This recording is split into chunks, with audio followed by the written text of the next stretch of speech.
Exercice réussi ou catastrophe évitée. La performance de Joe Biden lors de cette conférence de presse de clôture du sommet de l'OTAN, cette performance se situe quelque part entre les deux. Mais la prestation livrée à la presse américaine ne pouvait en rien faire oublier la catastrophe du débat sur CNN.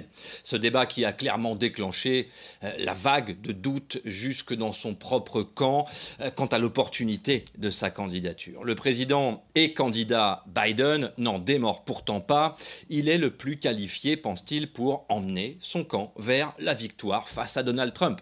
Sur ce point, Joe Biden et Donald Trump sont au moins d'accord. Plus tôt dans la journée, le candidat républicain ironisait en considérant que sa victoire serait plus facile face au président en exercice. Objectivement, Joe Biden ne redeviendra pas le sénateur ambitieux et l'homme politique qu'il a été pendant des décennies jusqu'à devenir vice-président, puis président des États-Unis.